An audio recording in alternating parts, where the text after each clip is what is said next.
Hello and welcome back to this series of videos on the building of the David Boddington Moth. And I'm focusing here on the tank, the gravity feed tank from the upper wing. And the reason I'm showing you this is I know that the shape is incorrect. It is a semi-scale model after all, but it's something that to me is glaringly out of place. It's not high enough. And to illustrate the point, I'm going to show you a clip from a photograph that I found online. I hope you can see on this photograph that the tank is a lot bigger and higher than is built in the current build. This shows a 68 litre fuel tank, and just to get it more accurate, I'm going to build up the existing wing centre section so it looks more like this. Well, as you could see from that little clip, this clearly isn't correct, and I want to make it look more like the prototype. And the reason for this is because it's the centre of the wing, and we obviously tend to look down on our models most of the time. I've found that if you put a little bit of effort into this centre section, you can create a real illusion of a much finer scale model than this is ever actually going to be. And to illustrate that point, let's have a look at another model I built, and that is the SE5 flare kit. And here we go. And I hope you can see, I think this looks rather fetching. I've added additional detail to the model. The riblets, for example, have been added to give that ripple effect on the covering. But I have spent a bit of time going to town a little bit on this centre section, which without this additional detail would look very plain and uninspiring. And I think that by putting a little bit of extra effort into the Moth centre section of the upper wing, I can achieve the same outcome. Let's see how I'm going to tackle that. Let's get started then. The first thing I need to do is to make a template of the upper side, the shape that the extension is going to be added to. So this is the way I'm going to do it. I'm just going to run the pencil over there to get the shape, take a piece out. And I'll keep repeating this, take a little bit more off each time until I get it to sit nicely on the top of the current incorrect tank. We're getting closer.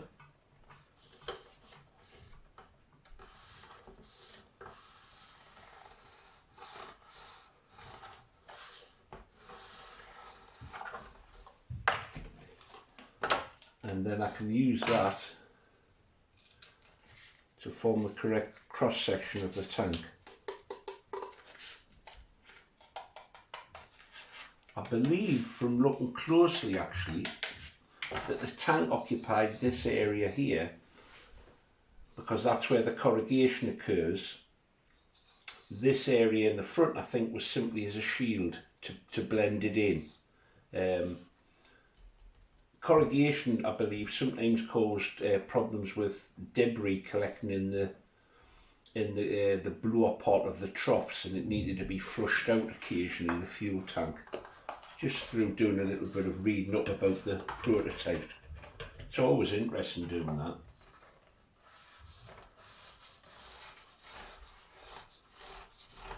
We're nearly there. Yeah, I'm quite happy with that. So if I trim that off,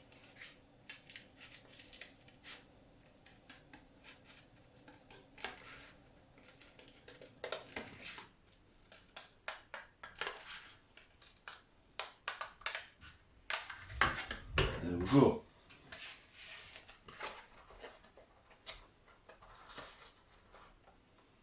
That fits on nicely now. So now it's just a case of taking some careful measurements from a couple of photographs I found online and tracing out and drawing out the shape.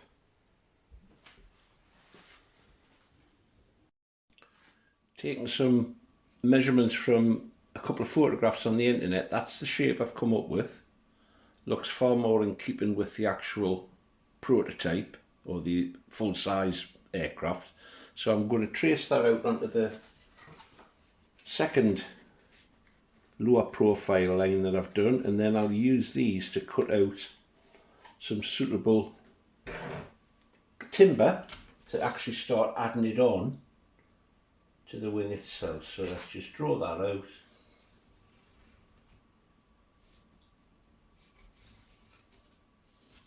Get that cut out, and then I've got, let's see what it sort of looks like. Sounds like a plan. Don't you like it when a plan comes to fruition?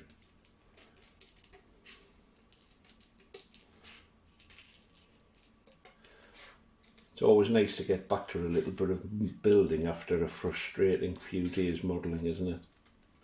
More of that later.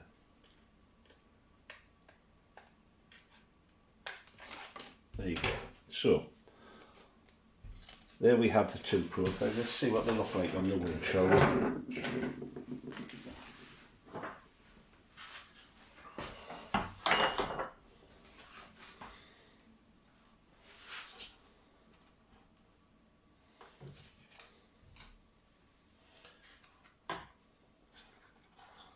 Yeah, I think that'll work. Need an extra one, and a couple in the middle, I think. I'll build it up as if it was a wing. There, cross section. Spar in the front to support, and I think I'll sheet it in thin ply. Next step, get some balsa cut out. I've found some wood that I think will be suitable. It's some 3mm balsa, and then there's some scrap pieces here which I'll use to go between the formers. I'm going to do 3. I think 3 will be adequate for the job. 2 for the end and 1 in the middle, so I can try and make good use. I'm doing a good job of that, am I? I'll do it like that.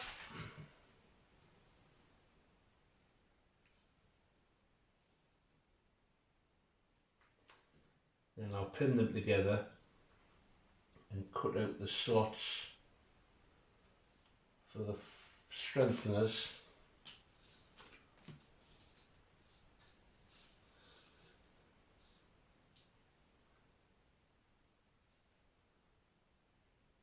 Go between them. Lost my train of thought there for a second, sorry. Right, so when I said I needed to cheer myself up, I've been flying the Junkmeister and fine-tuning the petrol or gas engine, as the boys across the pond call it, and it wasn't running the way I wanted to, so as it happens the silencer had come loose. So I had to take the engine out, because it's a rear mounted silencer. I had to take the engine out to reattach that with some thread lock and so on. Did all that, put it back together, put it back in the plane. Thought I'll try the engine before I take it next up to the field. Absolutely nothing. Dead as a doornail. Turns out there's no spark ignition. I don't know why. I don't know if it's the ignition unit itself or whether it's the spark, but nevertheless, shall we just say I was in a right twist with myself yesterday, the day before, because I don't mind tackling problems, but I hate being clueless as to what's going on and not knowing what to do. So I even put the plane up for sale. So I've had enough of this. I've sort of now put it to one side and I'm just going to leave it while I calm down, and then I'll do a bit more research. I don't mind forking out for a new ignition unit if that's the issue. Can't think it's the engine. They're so simple, there's nothing to them, and this thing's virtually brand new and I haven't abused it. But the ignition unit may be the issue, or it could be the spark plug, but I don't know, and I need to calm down before I tackle it again. Because if I don't, it'll go the distance, either because I sell it on or because I take a hammer to it, because that's what I'm like sometimes. So this is by way of a little bit of therapy, something I'm in control of and I can change and alter. As I say, I like to be, even if it's a problem, I don't mind it if I think I can do something about it. If I'm totally out of my depth and I just don't know which way to turn, then I get stuck and I get very frustrated. Just part of my character, I suppose. And feelings and weaknesses, I think we all have them. So let's get this cut out. Let's get this cut out. When I've done that, I'll just pause it there because that's getting a bit boring. We'll put it together and start seeing what it looks like on the wing. There we go, something like that. Looks very high, doesn't it? But never mind, we'll see. So, sand these so they're all exactly the same.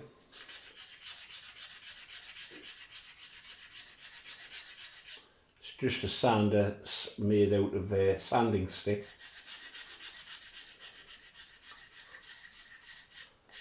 While we're on confessions, the other confession is I've just spent half an hour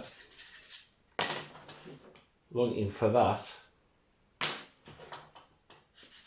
Using my logic, I thought I'll buy 3 of these, and then if I ever misplace them,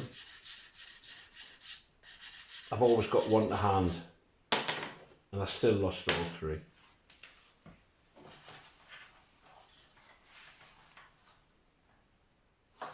Needs a little bit more off the front.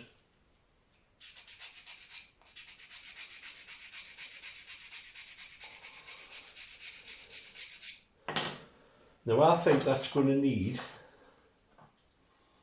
brace at the front, brace there, so that when I put the plywood over, it doesn't sag. So, suitable bits of timber might work.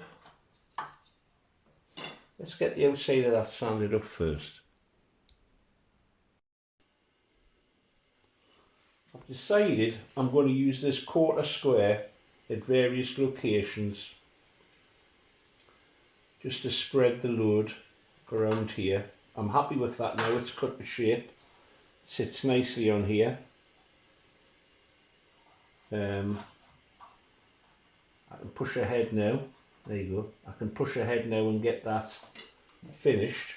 So I'll mark these on and I'll cut them with the razor saw, I think.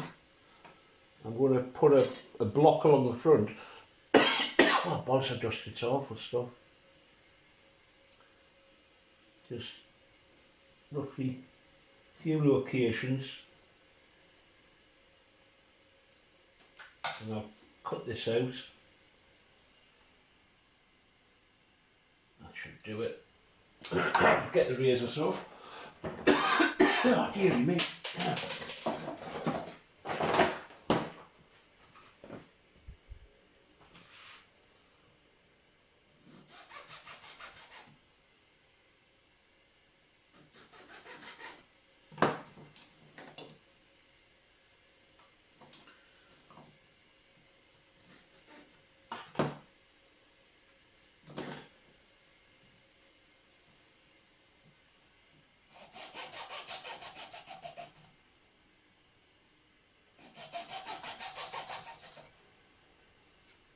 I'm just doing this by eye. You could actually put a band around here so that there's a sort of depth gauge.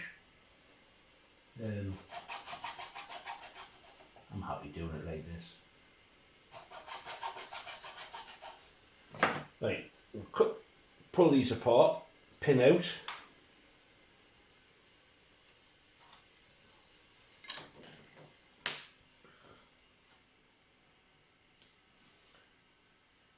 I might need to whittle these a little bit. I don't mind doing that.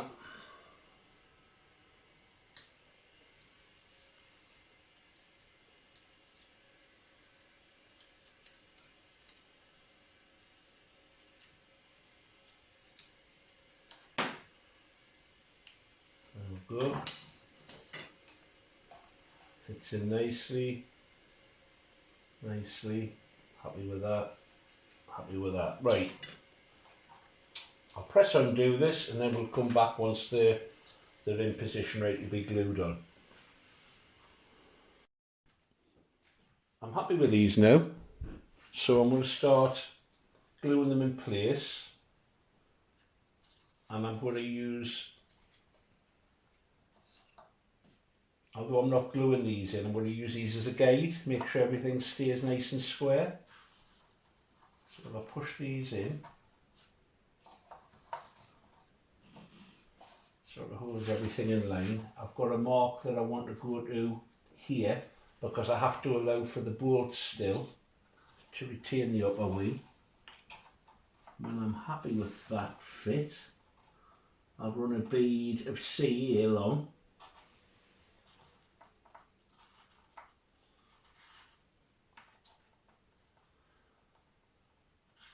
Yeah, I'm happy with that, so I'll put some C in there. And it'll just be drawn in by capillary reaction.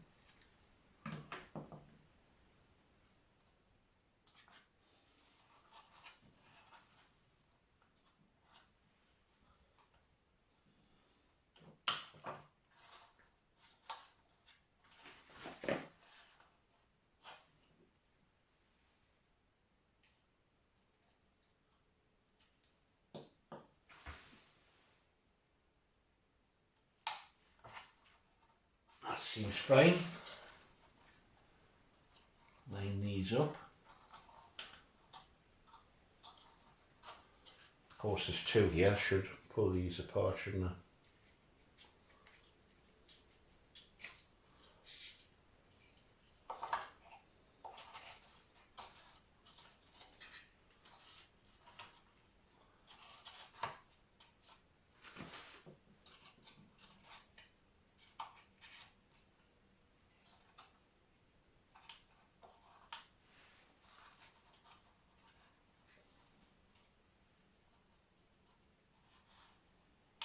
Happy it's square.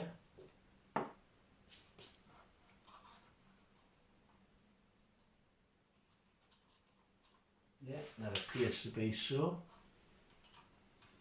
Run some C along this end one.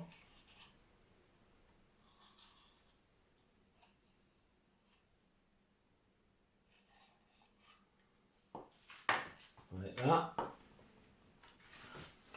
Then line this one up in the centre.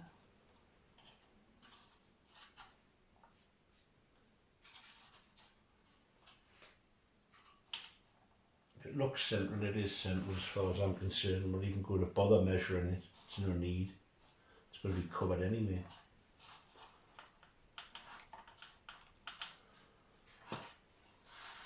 Yeah, happy with that. That'll do. Hold that down. Stick some glue in.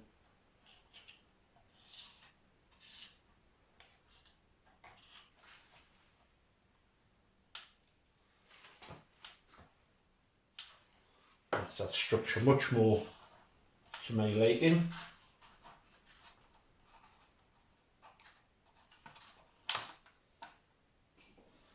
Some glue in here. Here.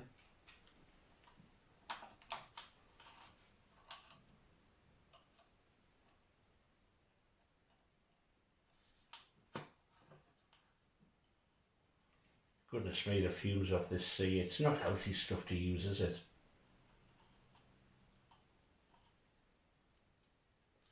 So there you go.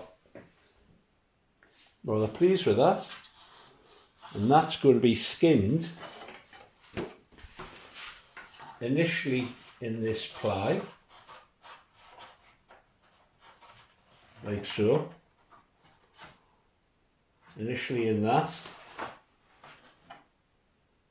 And then it'll be clad again in some corrugated material which I have. Really looks high, that, but that's the way, I suppose that's maybe why they didn't put it in. It just adds to the complexity, doesn't it? And it looks, I haven't seen all of the Cirrus moths or the gypsy moths with such a high tank. Perhaps this particular aircraft just had a bigger capacity tank on it, I don't know. But that's the one I want to make, so that's what I've got to do. I'll sand this up, clean it up, and then we'll actually start the cladding.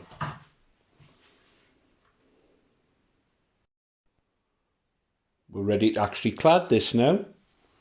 I've blocked in the front and I've actually blocked in the back with still access for the locating bolts, and I'm going to wrap this covering around. Now the best tool for the operation in terms of the glue, I think it's going to be CA. It has the disadvantage that you've got to get it right, but of course it grabs it instantly. So I'm just going to glue this rear part first.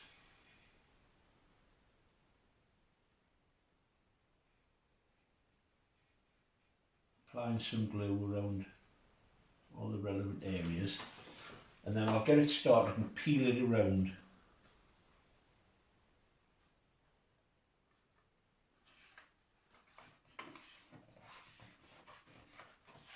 So that's on. I'll wick a little bit of glue on the trailing edge.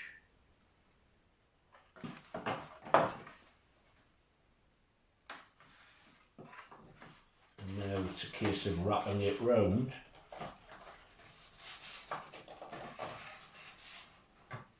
The way I want it. Now, I could apply glue all the way around, or I could just rely on wicking it. And I think what I'm going to do is I'm going to put some white glue here, but I'm going to use CA on the edges.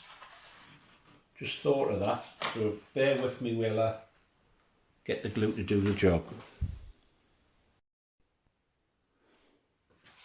So I've rolled it round, I've applied some white glue to the centre, and I've put some CA along the edges. I thought I'd press play before so you see the aftermath. What I might do is clad the sides in this thin ply, although I don't know, let's have a look. So the prototype is covered in a corrugated material, which I'm going to use this for. Don't know if you can see the corrugation in it. I don't know if it's to the correct scale, but at least it's corrugated, and down the sides. And that bit from here back is the actual tank itself. So I'm going to glue that on there. And then there's a bit to go on the side, and the front bit is wood. So it's now just a case of adding some detailing. This front section, it appears, was a block of some kind to fare into the tank, which actually appears to be this rear part. So I've made another little template that fits there, and I'm going to cut some 1/64 ply out, glue that on the side, and that will act as this front fared area. Do that now. So these bits have been glued on. Now the next part calls for some corrugation to be added here. I'm going to do that now. I'll cut it out, glue it on, and then it should begin to start to take shape. Time to add the corrugation. So I've done one piece, and that gets glued in here, which I'll do now. I'm simply using CA to do this. There we have it. The excess that's sticking over the top I'll trim off in a moment. I've actually cut the top part of the tank in this corrugation. That needs to be glued on. I've also glued an additional piece of 1/64 on here because it needs to be butted up against this. So I think I'm actually going to start from this front edge and work my way back. Seems the logical thing to do, doesn't it? And then it's thinking about the detail that goes on the top. More of that in a second. So let's get this done. I'm anxious to get this actually on. By gluing that front piece on, it gives me something to actually attach this to. But be careful, I get it really square. Take my time. That's not right. That'll work, but needs a bit more trimmed off here, I believe.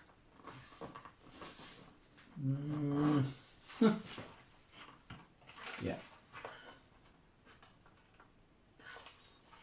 A little bit off there. I've got myself in a little bit of trouble here. I've glued it there and it needs a little bit more off there, but there's always a way. There's always a way. I'll do it, I think. Yeah, that'll allow it. So, let's crack on. Minor panic.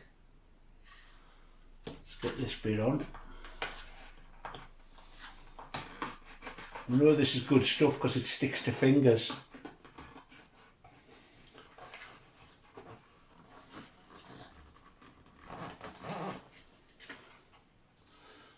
So I think the easiest way to do this is to run a bead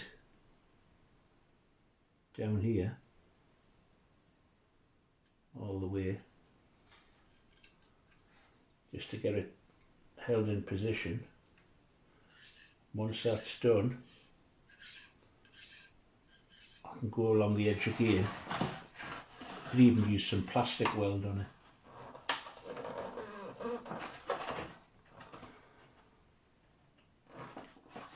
Well, it's on now. Put some along this edge.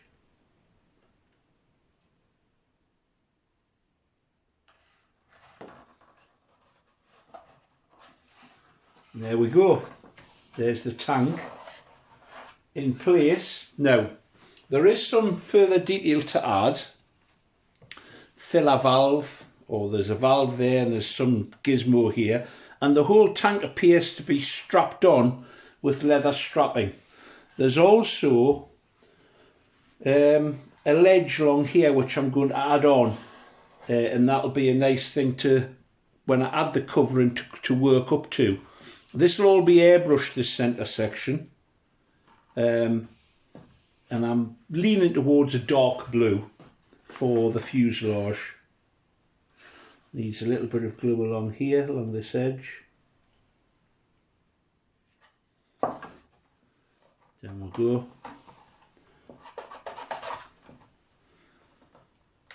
And there we have it. I'm calling this part of the video done. The next bit I'll bring you to, it'll either be completed or I may show you what I've done. Added a little bit of detail now. It looks quite out, you know, I couldn't have left that off. If I'd left that off, I think the whole thing would have looked silly. And if I put it on,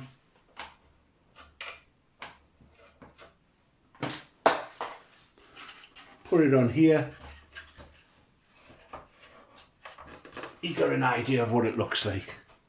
Without that, it isn't the particular Cirrus Moth I want to model. Looks like it was an additional add-on because it's bigger than many of the tanks that I've seen.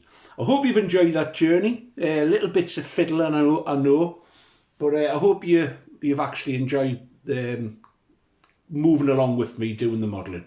If you have, please give it a thumbs up. If you haven't subscribed, why not jump on board and watch the rest of the journey? Bye now.